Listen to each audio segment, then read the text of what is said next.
फडणवीसांच्या शपथविधीसाठी आझाद मैदान हे सजलेलं आहे। आझाद मैदानाबाहेर फडणवीसांच्या अभिनंदनाचे पोस्टर पाहायला मिळत आहेत। आझाद मैदान परिसरातील प्रत्येक रस्त्यावरती फडणवीसांच्या अभिनंदनाचे पोस्टर हे पाहायला मिळत आहेत। आझाद मैदानावरती शपथविधी सोहळ्याची जय्यत तयारी करण्यात आलेली आहे। 15 ते 20 हजार लोकांच्या बसण्याची व्यवस्था देखील या ठिकाणी करण्यात आलेली आहे। दिग्गज नेते या ठिकाणी शपथविधी सोहळ्यासाठी उपस्थित असणार आहेत। त्याचबरोबर आझाद मैदान परिसरामध्ये जोरदार बॅनरबाजी करण्यात आलेली आहे आणि याच परिसरातून अधिकची माहिती देत आहेत आमचे प्रतिनिधी निखिल चव्हाण। निखिल, आझाद मैदान सजलेलं आहे फडणवीसांच्या शपथविधी सोहळ्यासाठी। सर्वत्र बॅनरबाजी करण्यात आलेली आहे। भाजपचे, महायुतीच्या इतर पक्षांचे झेंडे देखील या परिसरामध्ये पाहायला मिळत आहेत आणि आझाद मैदानावरती मोठा शामियाना या शपथविधी सोहळ्यासाठी उभारण्यात आलेला आहे।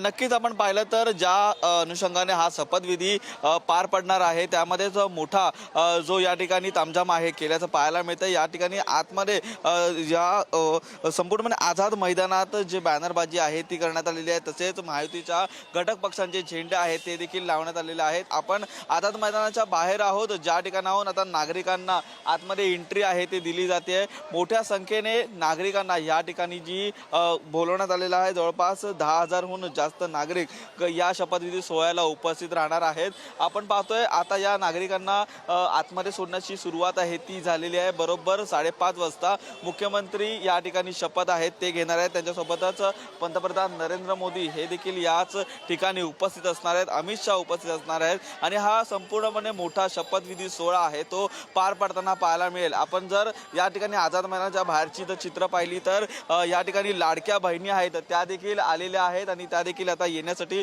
सुरुवात झालेली आहे। संपूर्णपणे परिसर आहे तो आता भगवामय झालेला आहे। सगळे घटक पक्षांचे जे झेंडे आहेत ते या ठिकाणी लावल्याचं चित्र पाहायला मिळत आहे। तर महाराष्ट्राच्या कानाकोपऱ्यातून या ठिकाणी जे नागरिक आहेत ते या शपथविधी सोहळ्याला आलेले आहेत। आपण डाव्या बाजूला पाहतोय या महिला देखील आहेत, त्या अनेक वेळापासून या ठिकाणी थांबून राहिलेल्या आहेत, कधी आतमध्ये सोडतायत आणि हा शपथविधी आम्ही पाहतोय असं देखील या ठिकाणी त्यांना झालेलं आहे। नक्कीच कानाकोपऱ्यातून हे आलेले आहेत जे पदाधिकारी महाराष्ट्राच्या कानाकोपऱ्यातून आल्याचं पाहायला मिळतं। दादा, कुठून आलात आणि या ठिकाणी शपथविधीसाठी आलेला आहात? काय एक अपेक्षा सरकारकडून?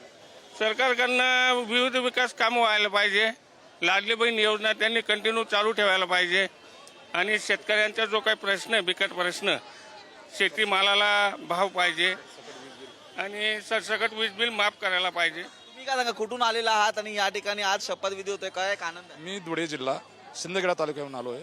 आमचे लोकप्रिय आमदार आदरणीय जयकुमार बुज्जी रावल साहेब हे सतत 5व्यांदा निवडून आलेत 1 लाख मताधिक्यांनी।